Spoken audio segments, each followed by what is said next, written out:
promovido por las partes mismas, el desistimiento, la desestimación, puede ser la petición de parte. De hecho, las partes en muchas ocasiones son las que mueven el tribunal, pero puede el tribunal multipolo emitir una decisión, una sentencia por desistimiento y por desestimación.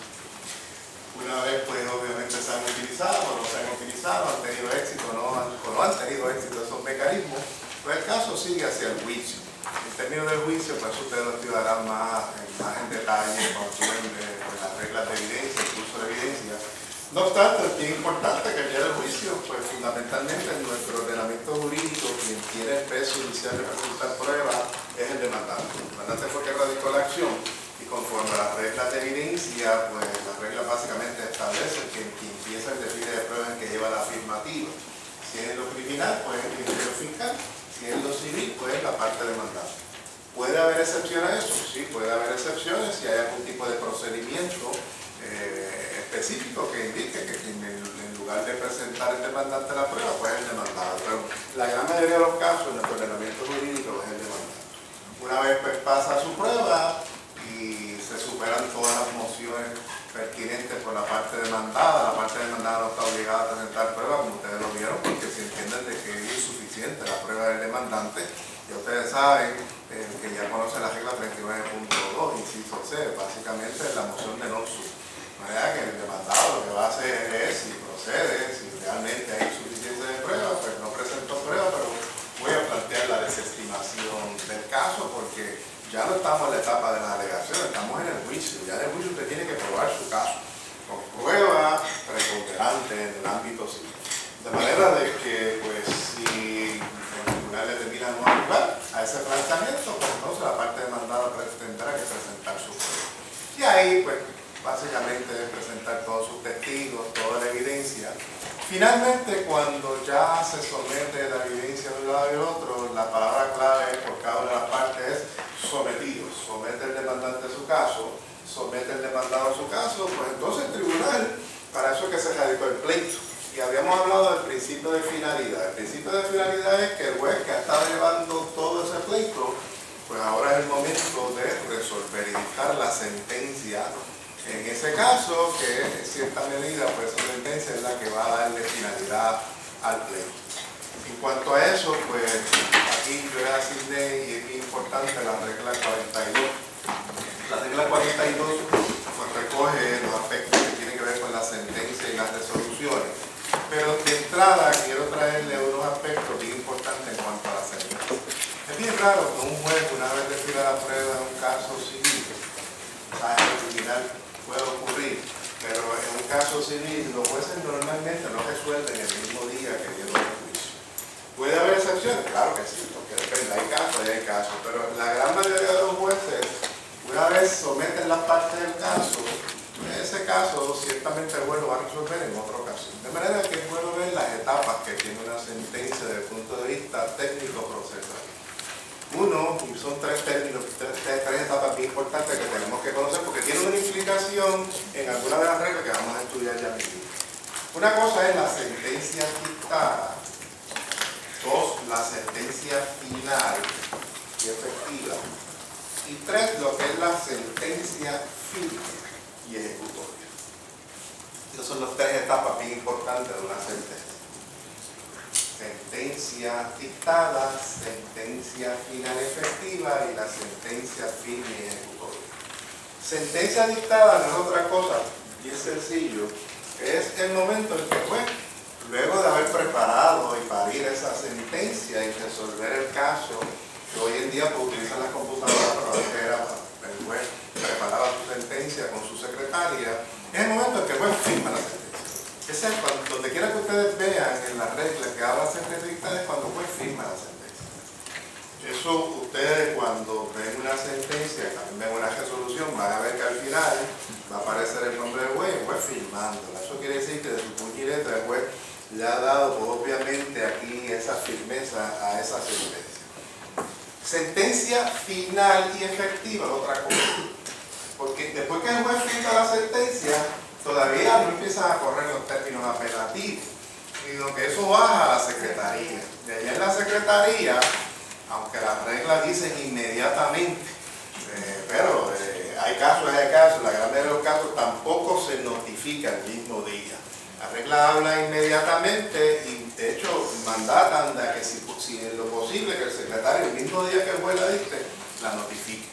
Pero esa es la fecha clave, cuando la sentencia es final y efectiva, no es otra cosa que cuando esa sentencia, es la regla 46, es cuando esa sentencia, ciertamente ya aquí el secretario ha hecho 3 actos.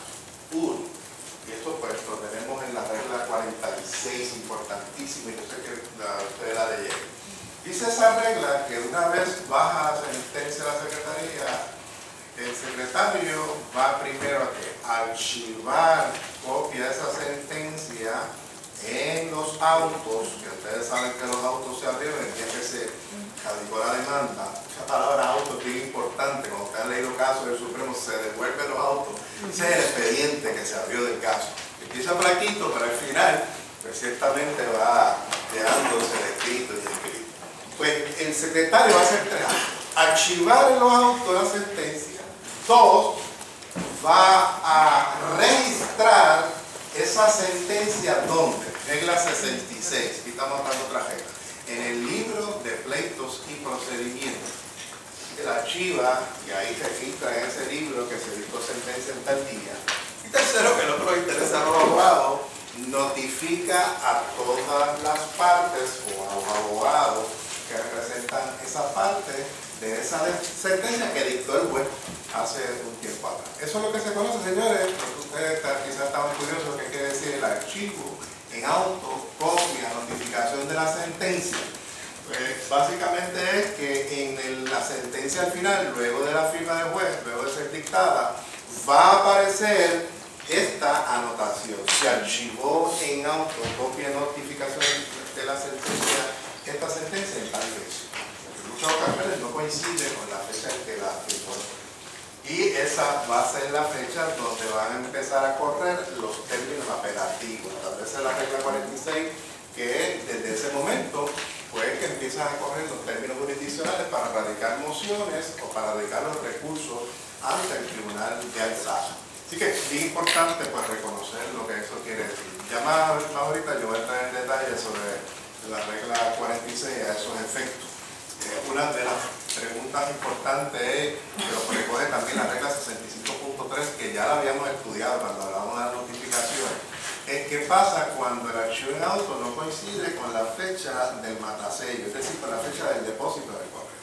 Bueno, pues ya la regla lo sabíamos, pero tienen que pues, completar eso. Se va a entender entonces que el archivo en auto es la fecha más favorable a la parte que va a apelar, va a ser entonces la fecha del depósito del correo. Que tenemos que entender que una sentencia es final y efectiva desde el momento en que se archiva en auto copia de notificación de la sentencia.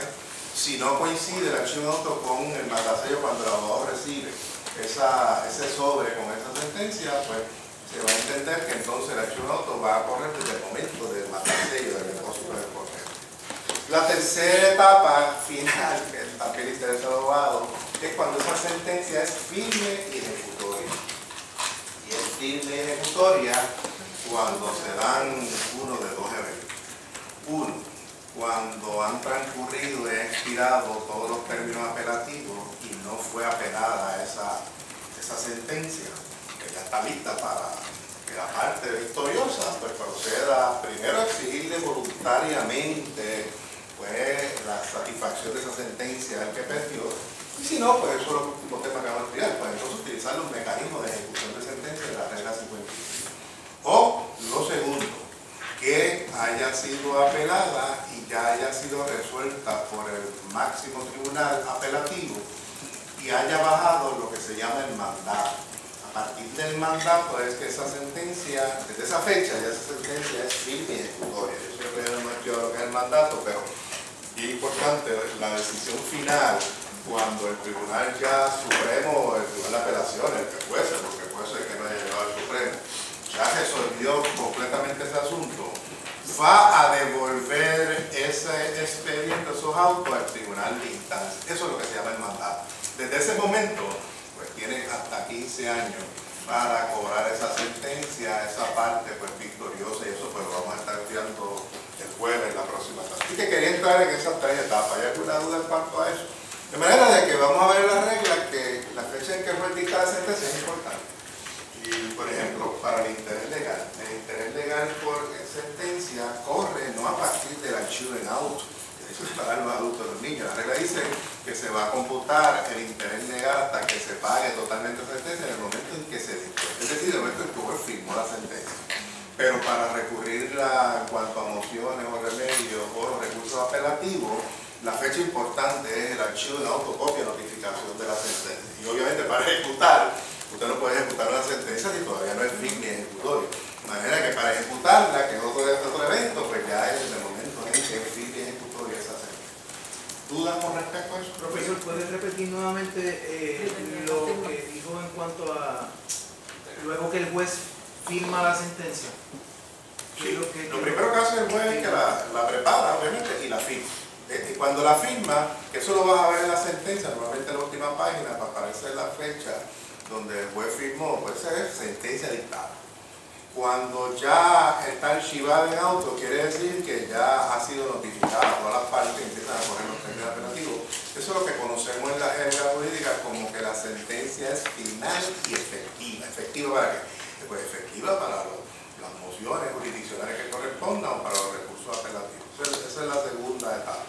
Y la tercera, pues la sentencia firme y ejecutoria, que es para poder, pues, obviamente, satisfacer esa sentencia o para poder utilizar los mecanismos de ejecución de sentencia, pues hay que esperar a que o apele y termine el caso en su última expresión por el Tribunal de Apelación, el Tribunal Supremo, y baje el mandato, o que transcurran los 30 o 60 días y nadie recurrió en alzada, pues desde ese momento no hay que esperar un mandato ahí, porque el caso no llegó al Tribunal Apelativo, ya ahí la parte victoriosa pues tiene mano libre para ejecutar la sentencia.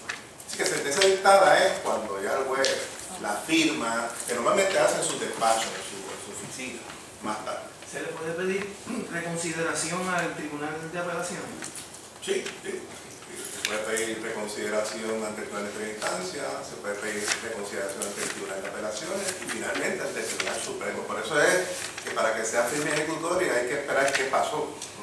Puede haber emitido una decisión del Tribunal de Apelaciones, el Tribunal Supremo, pero si radicaron una reconsideración antes de apelaciones los 15 días o ante el Supremo los 10, ese caso todavía no es firme para poderlo ejecutar. Hay que esperar que el Tribunal finalmente resuelva todos esos asuntos. ¿Alguna otra duda? Bueno, vamos entonces a los aspectos ya obviamente técnicos que nos dice la regla en relación a eso. La regla 42.1 ya empieza a definir lo que es la diferencia entre sentencia y resolución. El párrafo 1 de esa regla es importante porque yo creo que le hemos hablado tanto y tanto, y yo creo que ustedes no tienen que tener ninguna duda en cuanto a eso. Pero ahí está la definición de lo que es sentencia a nivel del Tribunal de Primera Instancia. El segundo párrafo ya nos habla que en adición a lo anterior, aplica también, pero para que se considere sentencia o resolución, cuando estamos hablando de una determinación de los tribunales apelativos. Así que la definición, esto lo intercalaron en la regla del 1929, este segundo párrafo, porque lo único que aparecía era el primer párrafo, que lo tenemos también en la regla del 2009, pero era insuficiente. ¿Qué pasaba? ¿Qué quiere decir resolución desde el punto de vista de un recurso obligatorio? La apelación, ¿qué quiere decir resolución desde el punto de vista de un escrito discrecional? El primer párrafo nos dice lo siguiente: es sentencia desde el punto de vista del Tribunal de Primera Instancia toda aquella determinación final que haya emitido un tribunal de primera instancia resolviendo la cuestión litigiosa, siendo resolución toda aquella otra determinación del tribunal que no resuelve la totalidad del caso, sino resuelve un incidente en el proceso judicial. De manera que eso es lo que nos está definiendo ahí. A mí me gusta definirlo mejor en plural, porque puede ser que dentro de un tribunal no haya una cuestión litigiosa, haya varias.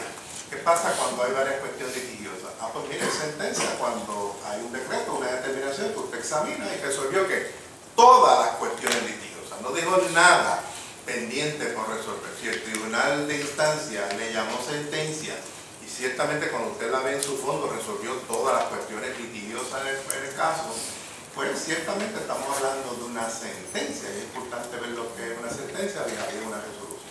Pero si si el tribunal de primera instancia tenía varias controversias y no resolvió todas las controversias, quedaron algunas en el análisis que usted hace por resolver, aunque le haya llamado sentencia, eso no es una sentencia, eso es una resolución.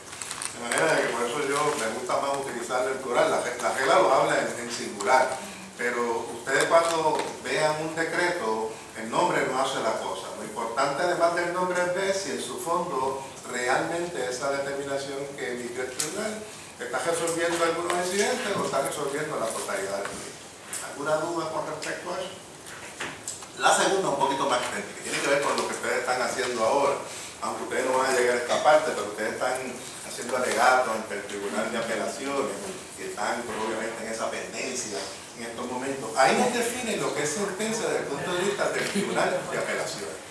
Y ahí nos está diciendo lo siguiente, y claro, nos está diciendo antes de que nosotros sepamos lo que es recurso de apelación y seccionaria, aunque ustedes lo han estado estudiando, pero técnicamente pues lo vamos a estar cubriendo en la próxima clase, esperamos si llegamos a yo creo que sí. De manera de que ahí nos está definiendo. ¿Y qué es sentencia desde el punto de vista del Tribunal de Apelaciones o del Tribunal Supremo? De nuevo, señores, bien importante, el nombre no hace la cosa, aunque normalmente el tribunal pues lo va a titular como lo que es, pero no hace la cosa. Mucho cuidado con el Tribunal de Apelaciones, el Tribunal Supremo, porque es un tribunal colegiado, que muchos de los decretos le llaman, los titula resolución. No puede haberlo llamado resolución, pero resolvió el asunto en su totalidad, por lo que dice la regla. Ojo, cuidado, el abogado debe de saber que eso no es una resolución, que le llama resolución, sino que es una sentencia. Aquí básicamente la regla lo que está diciendo es que para que sea sentencia tenemos que ver si es un recurso obligatorio como es el recurso de la apelación. El recurso de apelación es un recurso que se radica tanto ante el Tribunal de Apelaciones como ante el Tribunal Supremo. Lo vamos a estar estudiando en la próxima clase, cuáles son los fundamentos y todos los aspectos de hermenéutica técnico. Pero apelación quiere decir que el tribunal apelativo que llegue a ese caso está obligado a entrar y a resolver los méritos de ese caso. Por lo tanto, la regla lo que está diciendo, siempre que se resuelva finalmente el recurso de apelación, eso siempre es sentencia. Va más allá, la regla dice, es sentencia aun cuando el tribunal lo desestime o emita una determinación de archivo por desistimiento. Así que toda determinación del Tribunal de Apelaciones que resuelve finalmente el recurso de apelación es sentencia. Pero nos dice la regla, no es lo mismo en cuanto a los recursos discrecionales. Y el certiorari, señores, no es el único. En cuanto a los recursos discrecionales, y para mí la clave de los recursos discrecionarios es cuando el tribunal expide la orden. De manera que aquí nos está diciendo, si es un recurso discrecional, certiorari, la certificación o cualquier recurso discrecional que se radica ante el Tribunal de Apelaciones o ante el Tribunal Supremo, y ese tribunal expidió el auto para entrar en los méritos, toda determinación que emita ese tribunal apelativo es una sentencia si resolvió todas las cuestiones litigiosas ante él. Pero si ese tribunal no expidió el auto, resolvió no al lugar, eso no es sentencia, eso es una resolución. Por eso es que añadieron ese segundo párrafo para aclarar los no al lugar. ¿Qué pasa cuando el Tribunal de Apelaciones, el Tribunal Supremo, ante un recurso de certiorari o ante cualquier recurso discrecional? Discrecional quiere decir que el tribunal no está obligado a ver ese recurso, puede resolverlo no al lugar, pero si decide verlo, entonces expide el auto. La clave, señores, en esto, para entender esa regla, es que en cuanto a los recursos discrecionales, si expidió el auto y resolvió finalmente, pues en ese caso, eso es una sentencia, a pesar de que haya sido un recurso discrecional el que se radicó ante ese tribunal apelativo. Pero si no expidió el auto y lo resolvió por cualquier cuestión técnica o no al lugar, pues entonces cuando estamos hablando de ese tipo de determinación, es una resolución. Eso es bien importante, eso se para hablar de los niños, porque en la próxima clase vamos a ver si este tribunal de apelaciones es una resolución, cómo yo llego, qué recursos yo utilizo para llegar al Tribunal Supremo, pues para impugnar esa determinación del tribunal de apelaciones. Y normalmente va a ser mediante otro recurso discrecional, el recurso de excepcional. Pero cuando estamos hablando de una apelación, pues ciertamente en ese caso hay apelaciones y hay apelaciones. ¿Dudas con respecto a esto? Así que fíjense que ahí pues, hay dos perspectivas. El segundo párrafo, pues, obviamente tiene que cumplir con el primero. El tribunal de apelaciones tiene que resolver finalmente la cuestión litigiosa. Pero aquí le están añadiendo unos elementos adicionales para uno poder identificar lo que es una sentencia y lo que es una resolución. ¿Dudas? ¿Preguntas? ¿Entendieron bien lo de expedir el auto? Recurso discrecional, no ha expedido el auto, no ha lugar, resolución. Y si el tribunal le llamó sentencia, es resolución. Ahora, expidió el auto, a lo mejor bajó y dijo, pues resolución, es una sentencia porque expidió el auto, llegó, quizás muchos de ustedes han hecho, creo que casi todos han hecho preparados escritos de cerciorar, y van a argumentar escritos de cerciorar ante el tribunal de apelaciones. Señores, si usted lo van a argumentar ahí, quiere decir que ya se expidió el auto. Porque de la única manera que el tribunal de apelaciones va a ver el caso y va a escucharlo, es que se sentaron los tres jueces del panel y decidieron, mira, este caso lo vamos a ver. ¿Verdad que un recurso no estaba obligado? Si por si acaso le hacen alguna pregunta, cuando yo daba ese curso, yo me acuerdo que los jueces decían, ¿lo puedo tratar como abogado? Sí, trátelo como abogado. Pero, consciente de que ellos no conocen muchos aspectos más allá técnicos. En ese momento no se daba proceso de procesal civil el primer semestre, no quiero decir en qué año fue eso.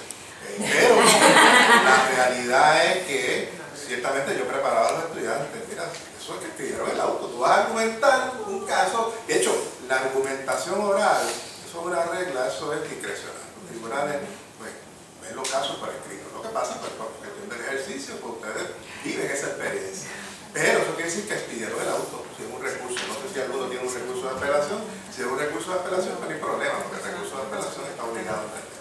Sí, usted dijo, profesor, que cuando el tribunal decide ver, el tribunal de apelaciones decide ver el caso, no por el recurso que se está presentando, sino por otra razón, por una razón técnica, entonces es una resolución a la conclusión que llegue ese tribunal. ¿Usted puede dar un ejemplo de un ejemplo no real de cómo, qué sería en ese caso, ¿no? Yo pedí un cercioray, el tribunal me dijo que no, y entonces pues lo vio por otro lado. ¿Qué otros? Imagínate que hay una etapa de descubrimiento de prueba, también eso lo vamos a tocar en la próxima clase, por qué yo utilizo el cercioray. Antes era bastante antes, yo podía ir prácticamente de cualquier determinación. Ahora lo regular, solamente hay una instancia donde tú puedes ir de resoluciones interlocutores. El cercioray normalmente es para tú recurrir ante el tribunal de apelaciones o ante el Supremo, en muchas ocasiones, de recursos interlocutorios. El Supremo lo puedes utilizar para las sentencias finales del Tribunal de Apelaciones, pero al Tribunal de Apelaciones tú vas cuando hay una determinación del Tribunal de Primera Instancia que no resolvió la totalidad del pleito, pero resolvió algún incidente y tú no estás de acuerdo. Pues si te resolvió un descubrimiento de prueba de que te va a excluir el perito, si yo lo necesito, ¿tú qué vas a hacer? Tienes 30 días para recurrir ante el Tribunal de Apelaciones mediante el recurso del cercioray. Eso no quiere decir que el Tribunal de Apelaciones está obligado a ver, el tribunal puede resolver, no al lugar. Ahí pues no tendrías que ir ante el Tribunal Supremo, pero con el recurso del cercioray y se puede ir con las tres palabritas, no al lugar. Pero si tú recurres ante el Tribunal de Apelaciones, ante una determinación incidental del tribunal y el tribunal decide, como muchos de los casos de ustedes, vamos a expedir el auto, ya ahí el tribunal está obligado a resolver el caso, haciendo determinaciones de hecho y conclusiones de derecho, aún en los recursos discrecionales. Eso quiere decir que esa determinación que va a emitir el tribunal, aun cuando no resuelve la totalidad del pleito, es una sentencia y por lo tanto vamos a ver cuál es el recurso para ir al Supremo de una determinación del Tribunal de Apelaciones cuando es una sentencia. De manera que es bien importante reconocer que todo recurso discrecional, como el Tribunal Apelativo no está obligado a entrar, si decide entrar y expide el auto, ya la determinación final sobre ese asunto es una sentencia y no es una resolución. Pero si no les pido y resolvieron los tres jueces, pues mira, vamos a pedir esto y van a una resolución no al lugar, eso no es una sentencia, eso es una resolución, eso es lo que nos está diciendo la ley. Pero en el recurso de apelación, no. El recurso de apelación, ustedes van a aprender aquí, ustedes que tienen recursos de apelación ante el Tribunal de Apelaciones, eso desde 1995 en Puerto Rico, toda persona o toda parte que pierda un pleito en el Tribunal de Primera Instancia tiene un derecho absoluto a apelar. O sea, el recurso es de toda sentencia final. Es decir, hay una sentencia final y alguien no está de acuerdo con esa sentencia, pero no es excepcional, te va a ir mediante el recurso de apelación. ¿Y qué quiere decir eso? El Tribunal de Apelaciones no puede resolver no anular. Tiene que ver ese pleito. Otros 20 pesos es el Supremo, porque van a ver que a menos que no sea una cuestión constitucional o no sea un conflicto entre los paneles, el problemita es que si el de apelaciones, aunque lo vio en los méritos, resolvió denegártelo, pues el recurso ante el Supremo es discrecional, excepcional. Pero si fuera una cuestión constitucional o conflicto entre los paneles, puedes utilizar de nuevo el recurso de apelaciones. El Supremo va a estar obligado a verlo, no puede resolverlo con un valor. De manera de que es bien importante reconocer de qué me está hablando esa sentencia a nivel del tribunal apelativo, de una apelación o me está hablando de un recurso discrecional. Aunque lo vamos a ver en la próxima clase, yo creo que ustedes pueden estar claros. Si es un recurso discrecional, lo que tengo que identificar cuáles son los recursos discrecionales que están en el sistema, y eso pues hay una presentación que le va a estar enviando, más lo vamos a estar discutiendo, y está en las reglas. Pues entonces, ojo, porque a menos que no expide el auto del tribunal apelativo correspondiente, pues entonces se va a tratar de una resolución. Y es importante saberlo porque si sé lo uno, sé cuál es el recurso. Puede haber muchas otras cosas más, William, pero siempre casi siempre uno recurre de resoluciones interlocutorias que emite el tribunal. Bueno, ¿alguna duda con respecto? La 42.2 yo creo que es más fácil, y esto está atado a daño y perjuicio. Ustedes estudiaron en daño y perjuicio de los casos, la sentencia y la famosa teoría de la abstención. Un tribunal apelativo no debe de intervenir con las decisiones de un tribunal de instancia, a menos porque ciertamente no haya pasión, parcialidad o perjuicio. Es la famosa doctrina de la abstención, que está desde el caso de Cancel. Pues esto más o menos sigue esa doctrina, es decir, el caso de Cancel, esa doctrina viene de la regla 42.2, nos está diciendo fundamentalmente que un tribunal está obligado a hacer determinaciones de hechos y conclusiones de derecho en todos los casos. De nuevo, esta otra regla que nos habla de la regla general. Está obligado el tribunal de primera instancia, cuando dicta sentencia de un caso, a hacer determinaciones de hecho y conclusiones de derecho. Sí, la regla general es que sí. Ahí es que la regla nos dice que las determinaciones de hecho emitidas por un tribunal sentenciador ciertamente deben de tomarse en consideración y no deben de ser revocadas, a menos que sean claramente erróneas por un tribunal apelativo.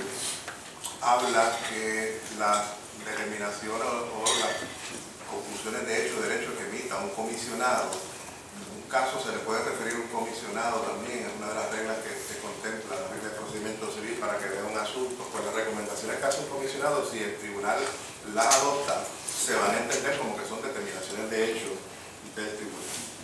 Y entonces la regla nos habla de las excepciones. Está obligado el tribunal a hacer determinaciones de hecho y conclusiones de derecho en todos los casos.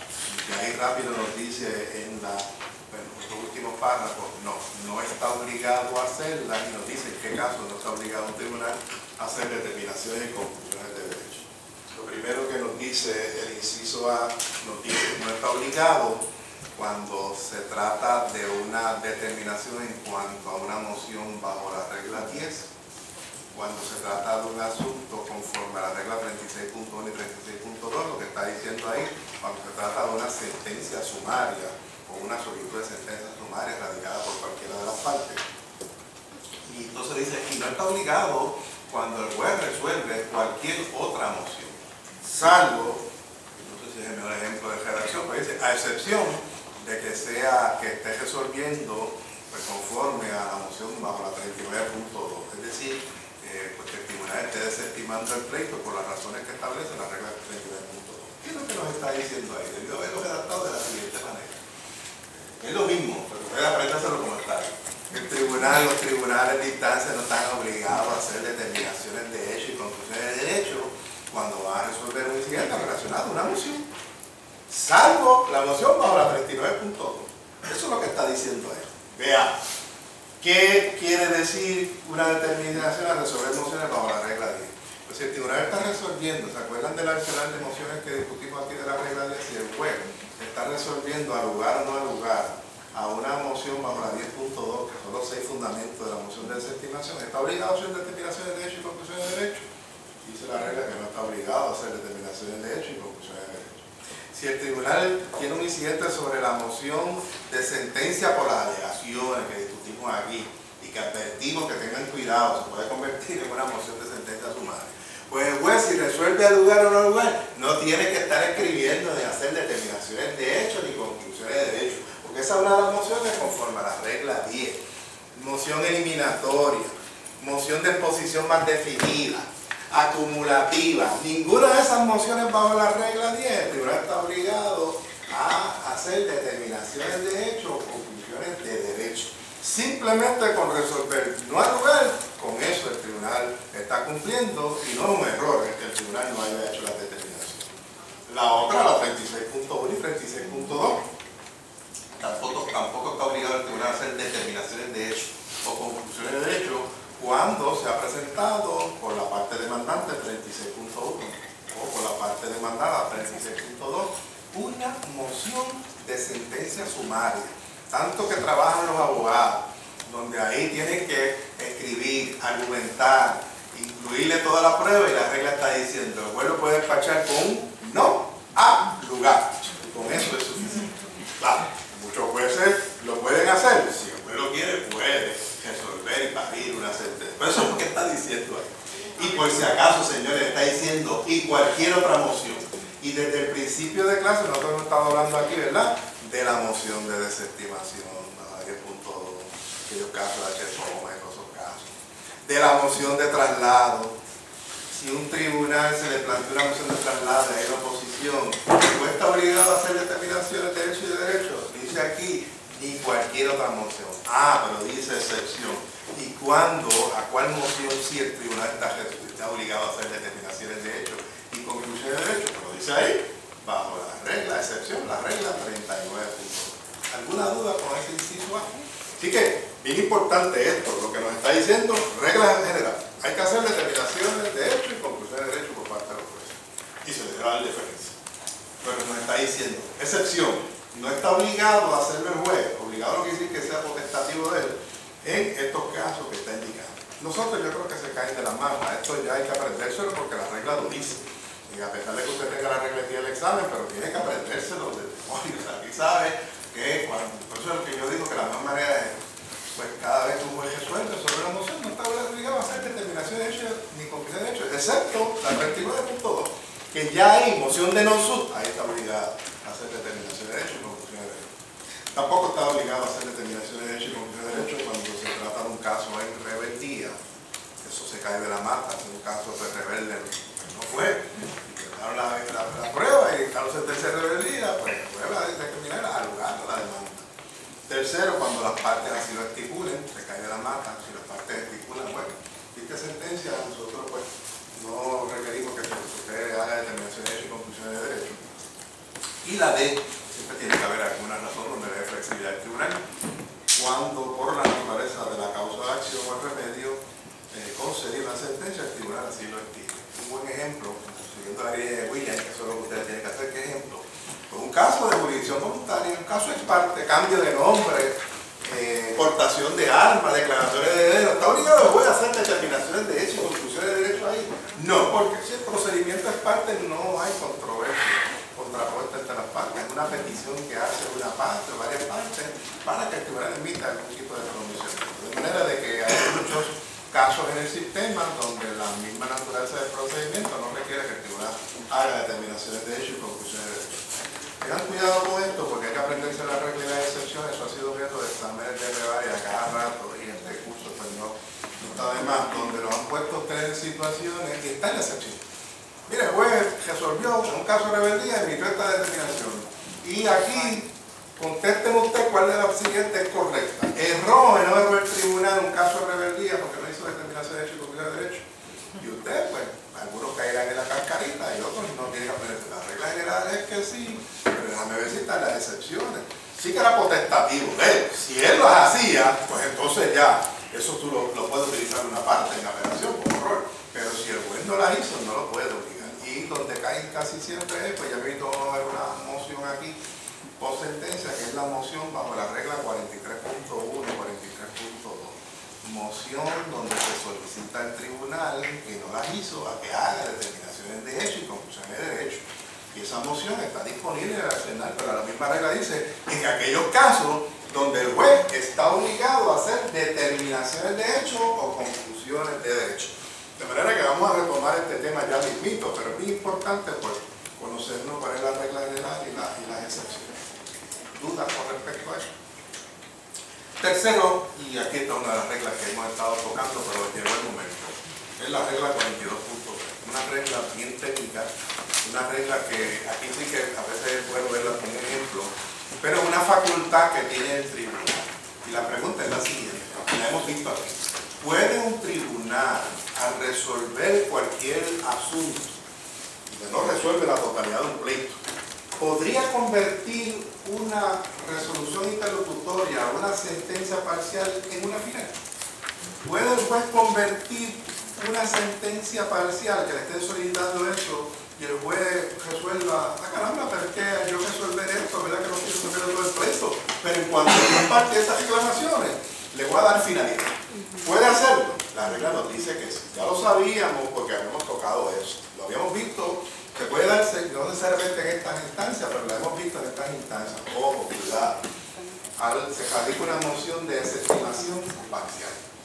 Se radica una moción al tribunal de sentencia sumaria, pero no de la totalidad, parcial, sobre una parte, sobre una reclamación. O que el juez decida, aquí este caso está muy complicado, déjame dividirlo, regla 38.2, déjame dividir este caso en dos partes, o déjame dividirlo y separarlo. No está viendo la totalidad, no está resolviendo la totalidad del pleito, pero está viendo parte de los procedimientos. Estos son meramente ejemplos donde se puede dar esta situación, se puede dar en otras instancias también. Pero la regla nos dice que sí, un juez puede convertir una sentencia parcial donde no está resolviendo todos los asuntos de un pleito. Ojo, la definición que dimos de sentencia, la pueden poner. Sentencia es, pero yo dije que me habrá en plural, cuando el juez emite un decreto y resuelve todas las cuestiones litigiosas. Pues asuma que usted tiene un decreto y el juez no resolvió todas las cuestiones litigiosas. ¿Podría eso convertirse en una sentencia final? Dice la regla que sí, si el tribunal hace dos cosas concurrentemente, no una ni la otra. Tiene que hacer dos cosas. Uno, el requisito de la conclusión, lo estoy llamando así por el nombre jurídico, técnico. Dos, la certificación. Tienen que darse esos dos eventos en el contenido de esa sentencia. ¿Qué quiere decir la conclusión y la certificación? Eso quiere decir que el juez tiene que resolver emitir una sentencia. Pudo haber sido hecho conclusiones de derechos, determinaciones conclusiones de derechos. Pero en esa sentencia expone, en esta sentencia en particular, estamos dándole carácter final a esta sentencia porque no hay que esperar hasta que finalice el pleito para resolver este asunto. Esa es la conclusión. Que concluya que no tiene que esperar hasta que se resuelva la totalidad del pleito para darle finalidad a esas reclamaciones o a esa sentencia contra esas partes. Dos, que es importante, tiene que cumplir dos, que ordenen esa sentencia en el cuerpo de esa sentencia y se ordena el archivo en auto, copia, notificación de esta sentencia. Eso es lo que se llama el registro. Ordena el registro, según dice la regla, de esa sentencia. Pues si el juez hace eso, en un caso, aun cuando no está resolviendo la totalidad del pleito, señores, eso es una sentencia final. Dice la regla del segundo párrafo, y entonces aquí esos ya operan y se activan todos los términos jurisdiccionales a partir del archivo de copia de notificación de esa sentencia que ha emitido el tribunal.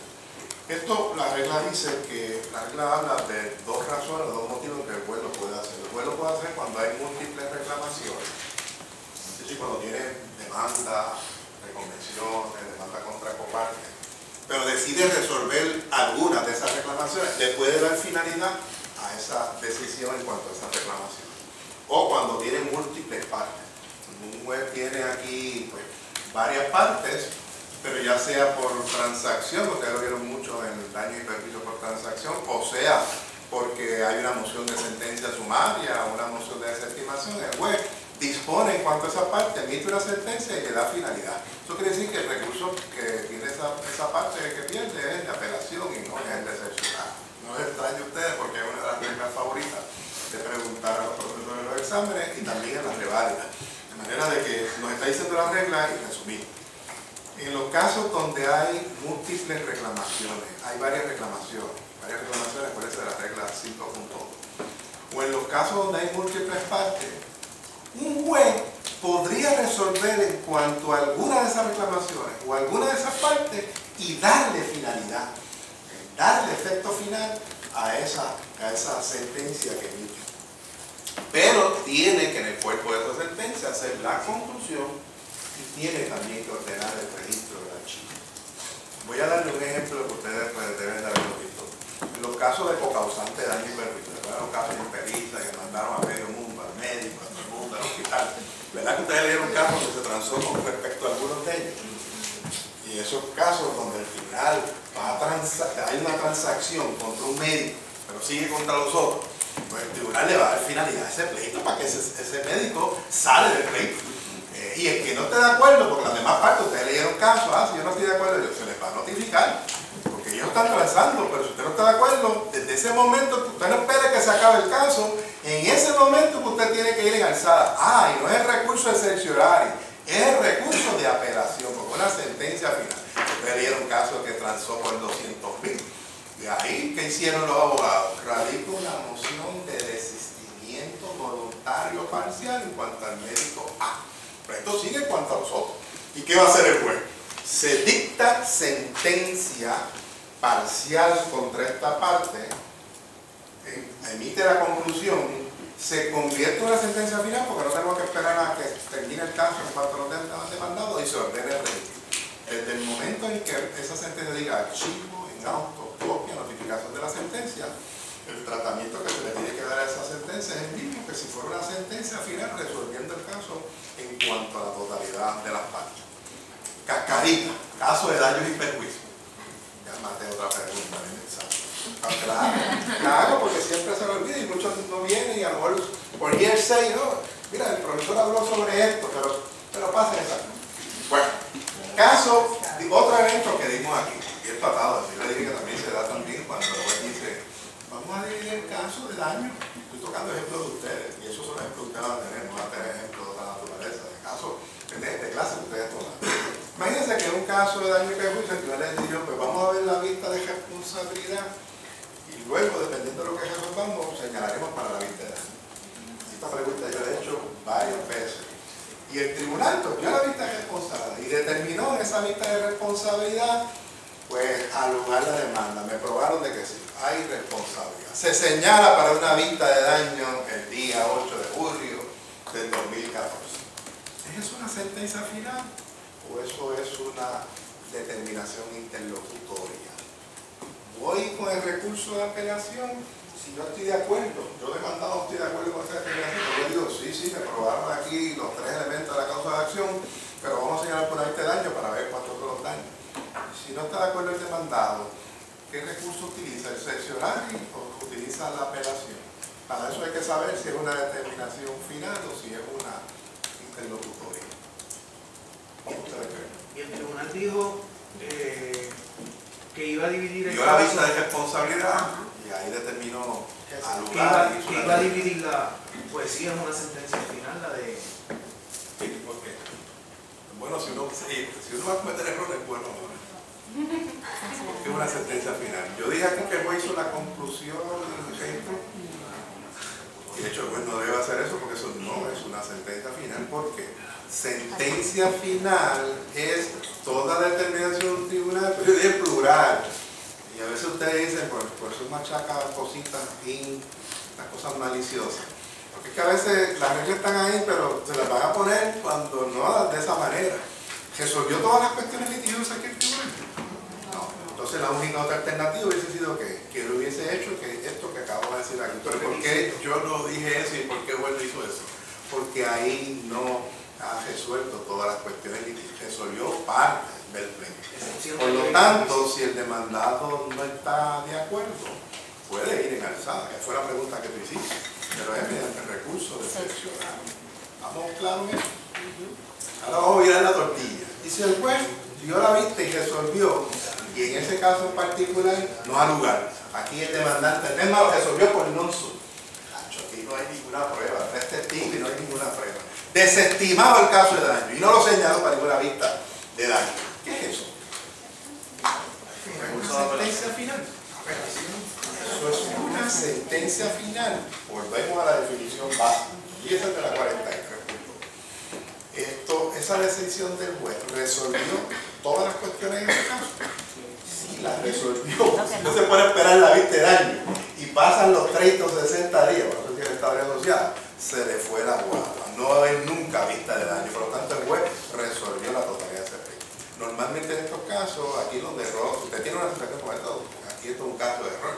En ese caso, el juez lo que debe haber hecho es haber hecho la conclusión y el registro, pero no siempre, esas son las preguntas que arriba los exámenes, no siempre lo hace. Es usted el que entonces tiene que remitirse a la 42.1.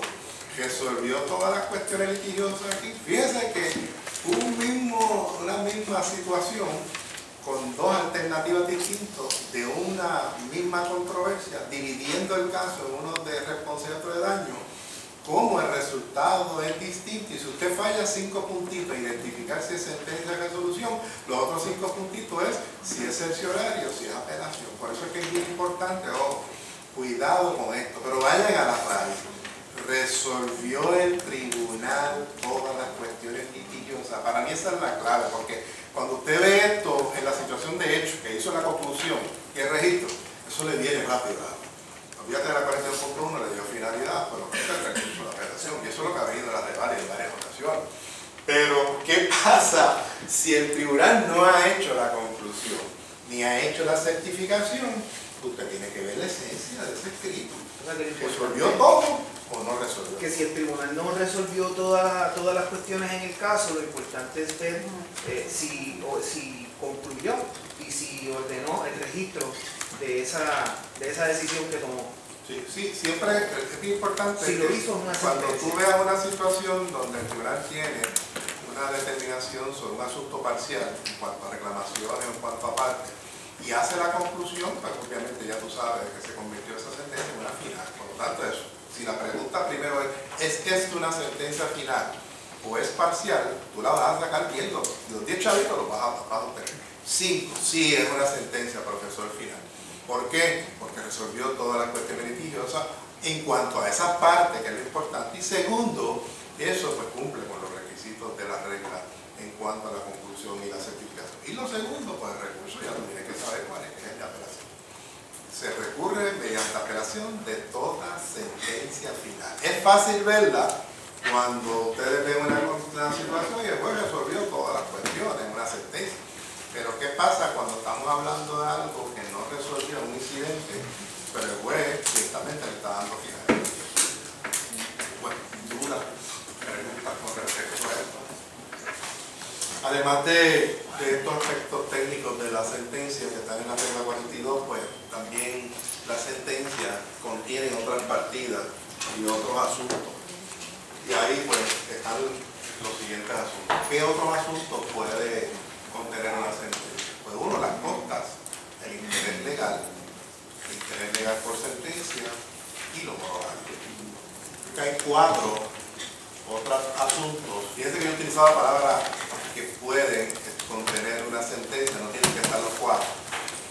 De esos 4 hay 2 que son mandatorios en toda sentencia. Sobre todo en toda sentencia que pues, disponga y resuelva en cuanto a cuantía, que son las costas, es mandatoria en todos los casos a favor de la parte victoriosa, y con todo eso ustedes saben que hay excepciones. Y segundo, el interés legal por sentencia, cuando hay cuantía en cuanto al principal y hay costas en los casos en particular, pues si no se paga, pues hay una penalidad y una sanción por eso, y eso pues ya está imputado, son partidas mandatorias. Las partidas que son potestativas, que no son mandatorias en una sentencia, por lo tanto son los honorarios, y tienen sus excepciones, y 2, el interés legal por penalidad.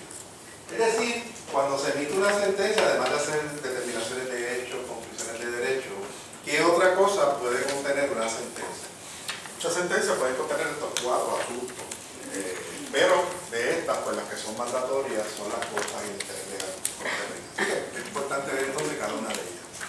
Las costas, y aquí en la Colón hace muy buena exposición y resumen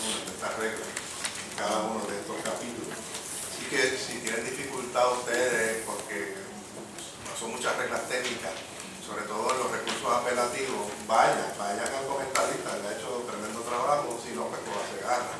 En ese sentido en particular que la aclara bastante. Las costas, ¿qué son las costas? Pues de inmediato las reglas ahí nos definen lo que son las costas, las mismas reglas. También en la de color se la define, pero recoge la definición que está ahí. La regla dice, y lo dice en la segunda oración, estoy en la 44.1, inciso A, segunda oración. Las costas podrá conceder el tribunal, y ahí que viene el tribunal. Son los gastos incurridos necesariamente en la tramitación de un pleito o procedimiento que la ley ordena o que el tribunal en su discreción estima que una parte litigante debe reembolsar a uno. Por eso muy acertadamente el comentarista le define que las costas son todos aquellos gastos necesarios en que incurrió la parte victoriosa en la tramitación y la litigación de su pleito. Yo no voy a entrar aquí en qué se considera costa y no, me remito, vayan a Hernández Colón, pero ahí le habla el privado, el perito, los gastos de peritaje son siempre costas. Y ahí le recojo un resumen de lo que está en la doctrina. Eso no va a ser materia de examen, pero es bien importante de que, pues obviamente la doctrina ha establecido. La clave aquí era, yo pude haber contratado un perito, pero era el perito necesario para el resultado del pleito. Era necesario para ese resultado final del pleito. Si aquí el tribunal usted la puede pedir y determina, pero es que aquí no necesitamos perito para eso, eso era de fácil comprobación. Pues pueden rechazarle la petición de un perito. Así que aquí la clave es que sea necesario, que haya sido necesario. Bueno, en cuanto a esto en particular, sí, lo que es importante es lo que está en la primera oración. Y aquí de nuevo entra en análisis diagnóstico aquí lo siguiente. Dice aquí la regla, ¿a favor de quién son las cosas? Pues son a favor de toda aquella parte que menciona el pleito. Se deben de conceder, salvo que las reglas o alguna ley disponga lo contrario. Así que la contestación, atando esto a la regla 35 que discutimos la vez pasada, sí, toda parte que vence en un pleito e incurrió en una serie de gastos necesarios tiene derecho al pago de las costas y el reembolso de esos gastos. A menos que pues, alguna regla diga lo contrario. Si le hicieron una oferta de sentencia, ¿se acuerdan? Y él la rechazó y bajo una decisión menos favorable, ¿tiene derecho a las costas? No, tiene derecho a las costas hasta ese momento, pero de ahí en adelante todo lo que él haya invertido y gastado no tiene derecho a las costas. Eso es lo que se está refiriendo a la regla cuando dice sí, es mandatoria toda parte que obviamente sea victoriosa, salvo que ciertamente la regla o la ley diga algo contrario. Lo otro, cuando tiene el inciso B que establece el procedimiento de costas. Y ahí es sencillo, el procedimiento es el siguiente. Toda parte que sea victoriosa en un pleito tiene el plazo de 10 días, y eso fue lo que discutimos hace un ratito, de que del archivo en auto, copia, notificación de la sentencia, para radicar un escrito o un memorando de costas. Y el contenido de ese memorando debe de exponer todos los gastos necesarios que tuvo esas partes y el reclamo de las costas correspondientes. Usted puede pedir la luna, puede pedir todo eso y anejar todos los documentos, pero lo que es mandatorio es que usted tiene derecho a las costas, pero el tribunal va a decidir si pues las concede o no las concede y si las concede las cuantías que usted está pidiendo. Y es importante que el archivo de autocopia y notificación de la sentencia, que le dije hace un ratito, que es cuando la sentencia ya es final y efectiva, todos esos términos que van a correr a partir del archivo de autocopia y notificación de la sentencia son plazos jurisdiccionales. Es decir, cuando estamos hablando que hay una sentencia y la sentencia se archivó, se registró, sea una sentencia parcial que se convirtió en final o una sentencia final, empiezan a correr una serie de términos. Y aquí estamos viendo no meramente los recursos apelativos, no son las mociones por sentencia. Eso lo que quiere decir es que si pasan los 10 días, el día número 2 se radica el memorando de costa, aun cuando incurrió en todos esos gastos, no tiene jurisdicción el tribunal para conceder la costa. Eso ha sido objeto de examen. Y esto se va a repetir en todos los recursos y en todas las mociones que vamos a ver aquí por jurisdicción. Si usted tiene 15 días, pues por eso es que a partir del archivo jurisdiccional, usted usted tiene reconsideración, radíquela los 15 días. La radiqué el día 15, al número 16, no ha lugar, no hay jurisdicción del tribunal para ver. Y así por lo que no puedo ver. Sí, llama la atención a esto porque es la primera, el primer escrito, obviamente, que tiene estos términos jurisdiccionales. Dice la regla que hay un plazo de 10 días para radicar el memorando. Déjame terminar el procedimiento. Radicado ya el escrito del memorando, bien importante, y ojo, por si acaso están leyendo textos bajo las reglas anteriores, las reglas anteriores establecían que el memorando de costa debía ser juramentado. Esta regla da la potestad. Es decir, el que radique el escrito, pues tiene la potestad. O radica el escrito y certifica todo lo que pone ahí es fiel y exacto. O pues radica el memorando debidamente juramentado. Así que aquí hay una gran diferencia entre las reglas actuales y las reglas anteriores. Radicado el memorando, ¿qué hace la parte contraria? La parte contraria, pues se queda con las manos cruzadas. Es automático la concesión de costa. La parte opositora puede radicar una moción en oposición a ese memorando de costa. Tiene 10 días a partir de que fue notificado para radicar el memorando de costas.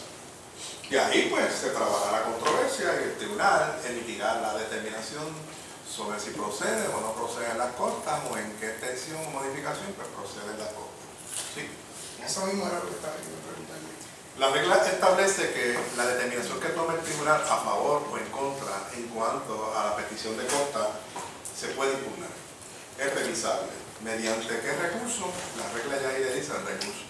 Mediante el recurso de cerciorari, porque es una resolución también interlocutoria. A menos que se haya radicado algún escrito apelativo, pues lo puede añadir como parte de los errores a ese escrito apelativo. Parece que tiene 10 días, pero vamos a estar viendo aquí que hay un plazo de 30 o 60 días para radicar el cerciorario o el recurso apelativo. Si ya ha radicado el recurso apelativo, puede aprovecharlo para también hacer el reclamo o plantear el error del tribunal en cuanto a la denegación de las costas. ¿Se pueden pedir costas en apelación? Bien importante, la determinación de si al lugar o no al lugar a las costas, pónganlo por ahí, siempre es del juez sentenciador. Es decir, aunque cuando lo que estamos hablando aquí hasta ahora es que una vez terminado el pleito y dictada la sentencia, yo puedo, alguna parte puede apelar, pero la parte victoriosa tiene 10 días. Si apela o no apela, radica la reconocida, tiene 10 días para radicar un medio. Puede ser que la haya resuelto, hay determinaciones del juez donde puede ser que la haya resuelto algunas reclamaciones y él te conteste con ella, pero no estar de acuerdo con otra. Pues entonces tiene que decidir si recurre en alzado o radica cualquier escrito de reconsideración, pero no se olvide que tiene 10 días. El escrito de reconsideración tiene 15, así que tengo 15 días para pedir la revisión al juez de del error que él cometió, pero tengo que pedir las costas porque fui que gané, tengo 10 días para solicitar. O sea, yo gano un caso, yo tengo 10 días para hacer ese memorando de costa. A partir del archivo, autocopia, notificación de la sentencia. Y todos los escritos que dicen que yo puedo utilizar a partir del archivo, es a partir del archivo. La parte que no salió victoriosa en el caso, someta una apelación al tribunal, no significa que se paraliza mi término de los 10 días. Eso no se paraliza en nada esos 10 días míos. No se paraliza y si el tribunal las concede y concede las costas, pero está el recurso de apelación, ahora vamos a ver lo que puede ocurrir. Puede ser que el tribunal le haya concedido las costas, pero después la otra parte que recurrió, pues el tribunal apelativo revocó a ese juez. Entonces la regla nos va a decir entonces qué es lo que procede. Pero mientras tú seas el vencedor, como tienes un plazo tan corto de 10 días, tienes que solicitar las costas en ese plazo de los 10 días. Y si hay algún recurso apelativo, pues esperarse a lo que resuelve ese recurso apelativo. La regla dice más, la regla dice, y puedo pedir, si pedí ya las costas ante el tribunal de primera instancia porque gané el pleito, y luego el caso se tardó 2 años, 3 años, a lo que el Tribunal Supremo resolvió ese caso, ¿puedo pedir también las costas en apelación? La regla dice que sí. Puedo pedir las costas en apelación, y estoy viendo de la perspectiva de que ganó el pleito, después lo complicamos con el que perdió. Y entonces, pues en ese caso, la regla dice que tendrá 10 días a partir del mandato, el mandato es la última expresión del tribunal apelativo, para pedir las costas. Y aquí es que le he estado diciendo, pero siempre se pide las costas, no es el Tribunal de Apelaciones, el Tribunal Superior, al Tribunal Sentencial. Pero tienes 10 días a partir de que finalmente haya bajado el mandato para pedir las costas en apelación. Eso es lo próximo que nos dice la ley. Y ahí, pues, no le voy a repetir el procedimiento en vivo. Radicar un escrito mediante certificación o un memorando de costa. La otra parte dentro de 10 días de la notificación de ese mandato, la otra parte tendrá 10 días para oponerse al tribunal. Por eso, la regla, yo hice mal, es una regla bien importante porque nos dice, pero ¿y qué pasa si el que perdió en instancia fue el que eventualmente ganó en los procesos apelativos? No hay problema ninguno, señores. Entonces tendrá 10 días a partir de la fecha del mandato del último tribunal sentenciador. ¿Para qué? Para pedir todas las costas ante el tribunal de primera instancia, que como había perdido no las había pedido, y las costas ante los tribunales apelativos. Y el tribunal sentenciador resolverá si ha lugar o si no ha lugar las costas. De manera de que aquí nos recoge, y todo eso lo dice expresamente la regla en este sentido. Y importante, las costas se pueden pedir, como ya vieron, ante el tribunal sentenciador. Puedes pedir las costas ante el tribunal de primera instancia, puedes pedir las costas en apelación. ¿Hay algunas otras costas que se pueden pedir? Sí, se pueden pedir las costas en ejecución. Y eso lo vamos a estar viendo aquí cuando veamos la regla 51.10 en la próxima clase. Pero le estoy adelantando de que aún en la etapa de ejecución de sentencia, si esa parte, la ejecución de sentencia, lo voy a explicar aunque no es el momento hoy, la ejecución de sentencia no es obligatoria ni mandatoria en los casos. Cuando una parte que ganó el pleito pues utiliza los mecanismos de ejecución, cuando voluntariamente la otra parte lo ha obligado a tener que recurrir a ello porque no ha querido satisfacer la sentencia. Es por eso que si me obligaste y tuve que gastar deposiciones, producción de documentos o algunos gastos, pues entonces tengo derecho a reclamar. Pero en esta, la regla nos dice que ahí tendrá 10 días a partir de que se hizo efectiva la totalidad de la sentencia para pedir la ejecución. Eso lo vamos a estar viendo aquí, pero quería completarles que se pueden pedir costas tanto ante el tribunal de instancia, tanto las apelativas, como en la etapa de ejecución de sentencia. Pues, ¿alguna duda con respecto a las costas? Tengan cuidado con la cascarita de la oferta de sentencia y la oferta de pago que discutimos en la clase pasada. No lo ven ahí, color de rosa, muy bonito.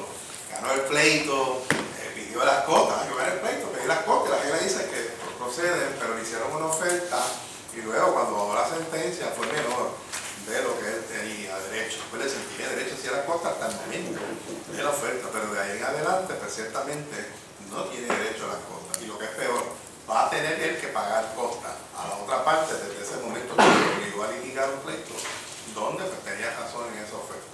Por eso esa regla tiene una implicación bien importante en el aspecto de las costas. Los honorarios de abogado, los honorarios de abogado no es una partida mandatoria. Esta es una partida discrecional que va a emitir el tribunal si se dan una de dos cosas o las dos cosas. Si el tribunal al resolver el pleito entiende que una parte, la parte que perdió, fue temeraria o el pleito fue uno frito, además de que el tribunal le puede conceder costa, además de que procede el interés legal por sentencia, puede imponer una partida discrecionalmente a la determinación del tribunal de honorarios de abogado. Por eso ustedes ven en la demanda que la mayoría de las súplicas al final, pues que se conceda el remedio que ustedes pusieron en la demanda, más las costas, más los honorarios. Pero los honorarios no son obligatorios concederlos al tribunal. Las costas sí, menos que ocurra en estas circunstancias. El interés legal por sentencia, mientras más se tarde, pues va a estar computando de los intereses legales correspondientes. Pero los honorarios tienen que el juez en su sentencia exponer y pues indicar que por frivolidad o por ser temerario está imponiendo los honorarios de abogado.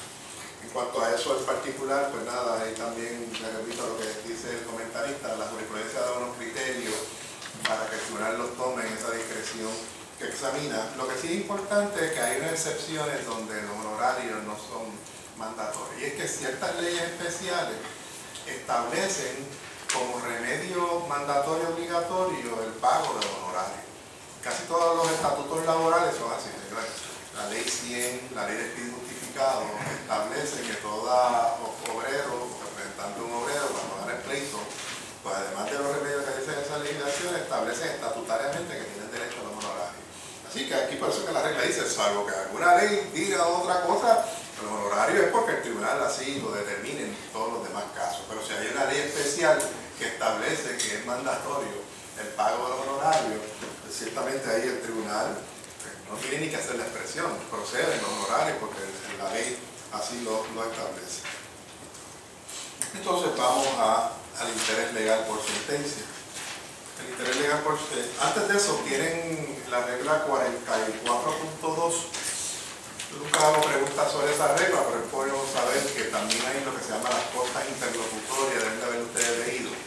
Las costas se diferencian las costas de la 44.1 de la 44.2 en que las costas, como regla general, son partidas mandatorias a las que tiene derecho una parte victoriosa y que está obligado la parte que perdió a pagárselo a la parte victoriosa. Y aquí hay una gran diferencia. Las costas interlocutorias son una especie de sanciones que emite el tribunal por la conducta de los abogados o las partes durante el proceso. Entonces la regla dice por demora, inacción, abandono y por falta de diligencia, el tribunal puede imponer también, le llama costas, pero son sanciones. En la calle a veces la gente le llama multas que impone el tribunal. ¿Y por qué esto es importante? Porque estas partidas no se les van a pagar a las partes. Estas partidas van directamente a un fondo, dice la regla, a un fondo que tiene ahí, fondo especial, la rama judicial. Así que la diferencia entre las costas interlocutorias y las costas tradicionales es que estas son partidas, sanciones que emite el tribunal por las conductas impropias durante la litigación contra partes, y eso pues por eso quizás le llaman multa, porque eso va, pues se deposita en la secretaría y va a un fondo especial en la rama judicial.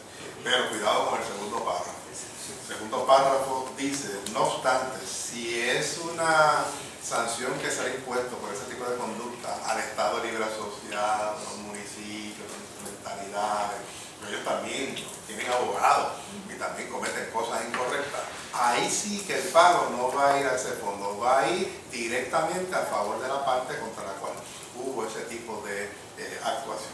¿Entendieron eso? Que aquí estamos hablando de una diferencia entre las costas interlocutorias y las costas tradicionales, pero una diferencia en términos del concepto y el propósito, y también sobre quién recaen y hacia quién pues benefician ese pago de esas costas. ¿Dudas con respecto a eso? El interés legal, lo tienen en la regla 44.3. Ahí están los dos. Ahí está incluido el inciso A, el interés legal por sentencia.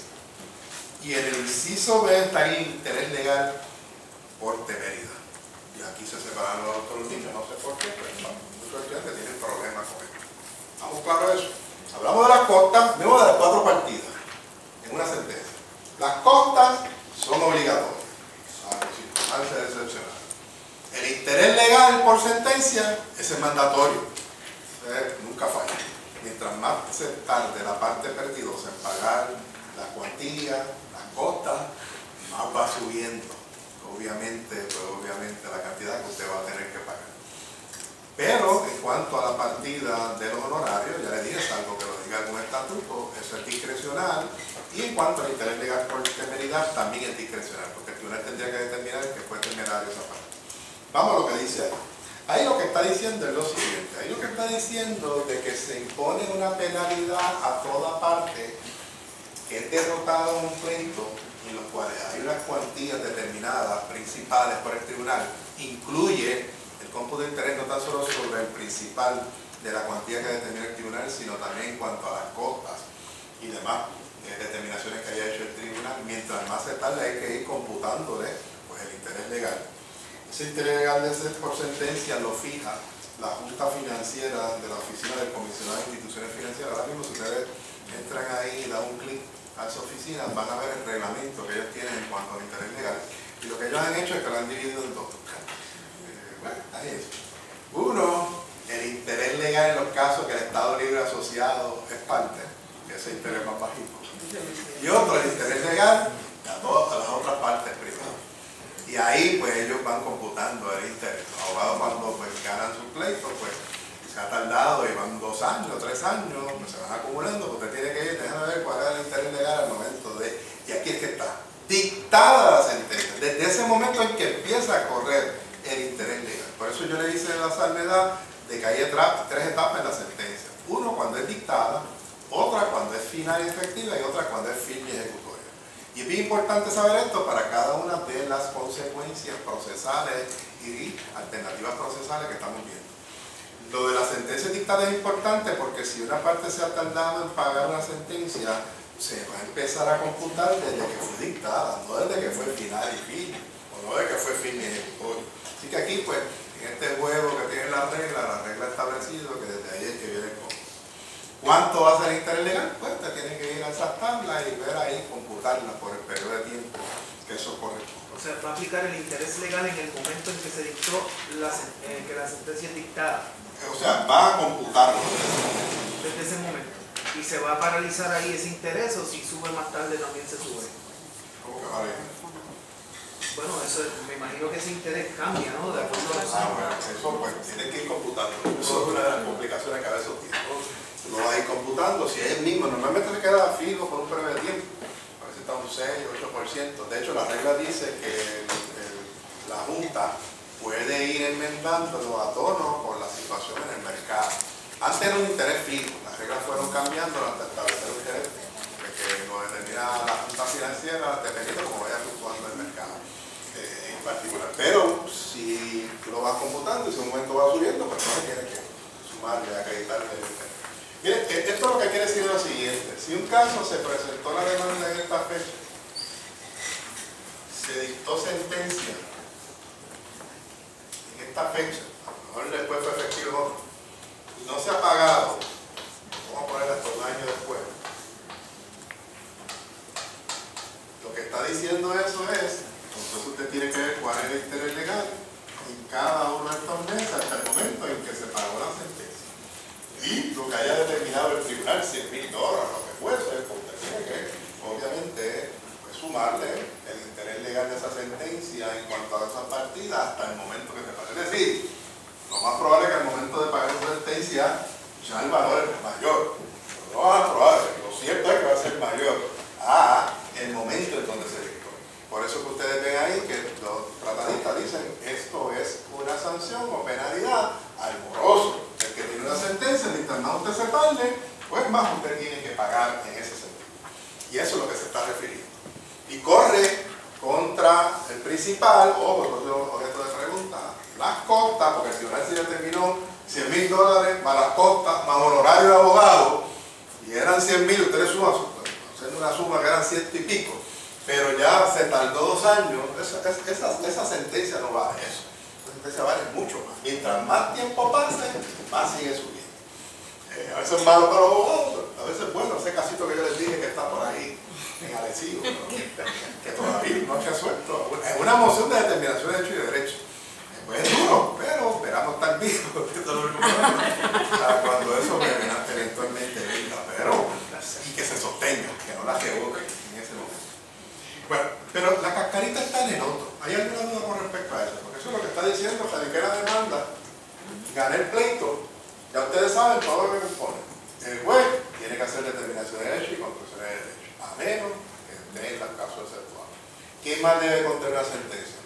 Bueno, tiene que el juez, la parte tiene derecho a la cuantía que le dieron, más las costas, todos los gastos que él incurrió, tiene derecho, pues ciertamente aquí honorario, si el juez lo fijó, y en ese sentido, pues mientras más se tarde, pues ¿qué es el interés legal por temeridad?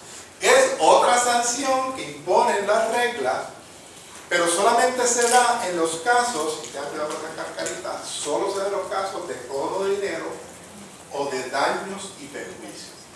Así que tengan cuidado, todos estos dulzanos que hace un tiempo y cayeron en la cascarita. No era ni un caso de cobro, ni era un caso de daño. Se ha impuesto esa penalidad o sanción adicional a la parte perdidosa desde el momento en que presentó la demanda, si es un caso de daño, cuidado con esa cascarita, que no me chile, o desde el momento en que surgió la causa de acción, si es un caso de cobro de dinero. Así que si es un caso de cobro de dinero, pues va a ser desde el momento en que surgió la causa de acción, si es un caso de daño, dice la regla, el momento que presentó la demanda. Si ganó el pleito y se ha tardado, pues en adición al interés legal por sentencia, el cual tiene derecho todo litigante la parte perdidora tendrá que pagar, si el tribunal determinó que era temerario, tendrá que pagar el interés legal desde el momento en que presentó la demanda o la causa de acción hasta el momento de dictada la sentencia. Obviamente él no tiene derecho porque tener un doble pago, desde ahí pues obviamente sigue computándose hasta que pague pues el interés legal por sentencia. Así que son dos cosas distintas. Uno es el interés legal por sentencia, que ese es desde el momento en que se dicta, y el interés legal por temeridad tiene que el juez haber determinado la parte demandada, un caso de daño de cobro fue temerario. Y lo más probable es, si el juez le impuso honorario, eso fue la cascarita del caso, si el juez le impuso una sentencia de honorarios de abogado, una parte, un caso de daño, o un caso de con dinero, quiere decir que determinó que era temerario. Y por lo tanto, esa fue la cascarita, si la parte se tardó 2 años en pagar, sí me tienes que pagar todo esto, pero me tienes que pagar también el interés legal por temeridad, porque el tribunal determinó que yo tenía derecho a honorario. Si determinó que yo tenía derecho a honorario, determinó que tú fuiste temerario. Así que tengan cuidado con eso. La única diferencia es que corre, no desde que se dicta sentencia, y todo lo contrario, corre desde el momento que ya les indiqué hasta dictada la sentencia. Y eso es lo que menciona la regla 44.3. Déjame entonces complicar la cosa. Se le puede imponer honorarios de abogado al Estado Libre Asociado y Costas. Sí, se le puede imponer, especialmente en cuanto a horarios, y eso tengan cuidado con lo que están leyendo por ahí. Antes de esta regla, la regla 79, no se puede imponer honorario de abogado, ni interés legal de temeridad, ni todo este tipo de gastos al Estado. Era soberano. Ahora al Estado se le puede imponer el interés legal por sentencia, los horarios y obviamente las costas. Lo que nunca procede, y vamos a sacar carita, decidieron eximirlo del interés legal por temeridad. Así que en esos casos nunca se le puede imponer. Eso fue objeto también de un examen reciente de revalida. De manera que, yo les estoy hablando porque son una regla un poquito técnica, examínenla, pero esa es la realidad. No confundan interés legal por sentencia con interés legal por temeridad. Bueno, William. Sí, usted dijo que si el juez impone el horario en el caso de daño, es que entendió que fue temerario. Lo mismo el cobro de dinero. Sí, lo mismo, en los dos. Es que usé el ejemplo. Okay. Lo importante es que sepa que el interés legal por temeridad solamente es esos dos tipos de casos. Y entonces el tribunal tiene que haber determinado de que fue temerario. Yo lo que estoy indicándole es que le dan cuidado a esas cascaritas porque requiere que usted deduzca análisis. Si determinó que procede y le dio $5,000 honorario, y para que, ¿cuándo procede el honorario? Cuando se determina que es frívolo o que es temerario. Por lo tanto, aunque no lo haya dicho, tiene derecho, si no pagaron, vamos a retrotraer eso, que me tiene que pagar interés legal por temeridad desde el momento que cobre dinero, que subió la causa de acción, o desde que se presentó la demanda, hacia un caso de daño y perjuicio. Bueno, eso, creo que están todas las partidas ahí, ¿no? No queda ninguna, discutimos todas. Bueno, yo tiempo, antes de pasar con algunos que llegaron después. Profesor, a Lela no se le puede el interés legal por temeridad, pero el otro sí. Sí, el único, ponle así, la única partida que no se le puede imputar a Lela pues, es interés legal por temeridad, pues son cositas que le ayudan a ustedes a entender. Bueno, duda. Bueno, eso en cuanto a la sentencia. Así que es bien importante definir lo que es la sentencia, ojo, sentencia para el tribunal de instancia, sentencia para el tribunal relativo, donde yo creo que puede haber algún tipo de complicación es cuando el juez está resolviendo menos de la totalidad y lo convierte en una sentencia final, porque si usted falla ahí, señor, va a fallar 2 veces. Va a fallar porque van a haber preguntas que le van a decir, ¿esto es una resolución o una sentencia? Y usted, ya sea por selección múltiple, lo que tenga que explicarlo, si falló ahí, imagínense, va a fallar en lo otro, porque si usted determinó que era una resolución interlocutoria, va a fallar porque usted no va a decir que usted recurre, son una aberración. Usted recurre de una determinación incidental o reglamento mediante recurso de apelación, porque eso, pues usted perdió el tiempo estudiando procesal civil. Sabe que usted recurso de apelación a toda sentencia final en el tribunal de primera instancia. Así que es bien importante eso. Bueno, lo próximo en la etapa es, ya vimos el principio de finalidad, el principio de impugnación. Es decir, emitir una sentencia por un tribunal y la parte no está de acuerdo, y ya sabemos que hay una serie de escritos que se pueden radicar, puede impugnarse esa sentencia, puede atacarse esa sentencia por cualquiera de las partes en el proceso. Y la contestación es que sí. Hernández Colón le llama eso los remedios.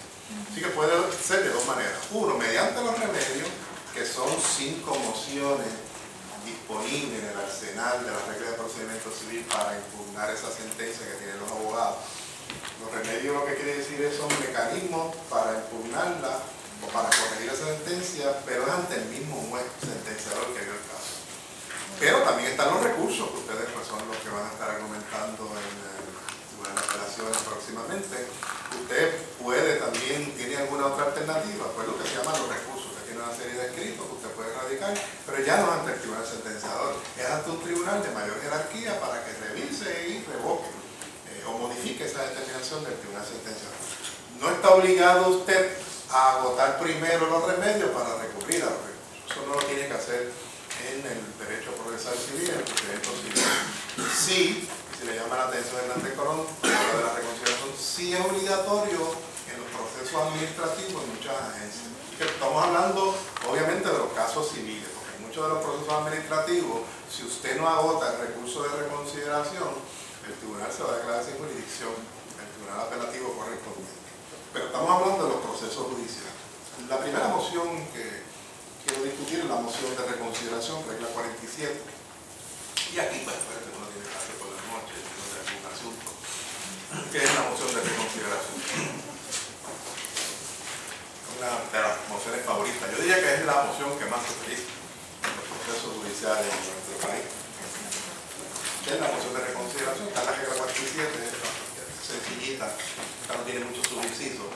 Es de las más usadas, sin embargo, es la más sencillita de las mociones, fuera de la 49.1. Obviamente, el propósito principal es, yo les dije siempre que las mociones tienen el nombre del propósito, pues la solicitud, básicamente persigue que el tribunal se reconsidere, pero puede reconsiderar para que revoque la totalidad. O puede ser como el caso que yo mencioné hace un ratito, puede ser que sea para que modifique esa sentencia en cuanto a algún asunto o algún error que cometió el juez. Siempre debe ser un error de derecho. De manera que en todos esos casos, pues el tribunal se puede usar la moción de reconsideración. ¿Y qué dice la regla? ¿De qué se puede reconsiderar en el tribunal de primera instancia? Se lo va llevando párrafo por párrafo. El primer párrafo, ¿de qué les habla? Puede hacerlo y cuando Término. ¿De qué sería? de la parte que puede pedir la reconsideración y cuánto es el tiempo que tiene para pedirla.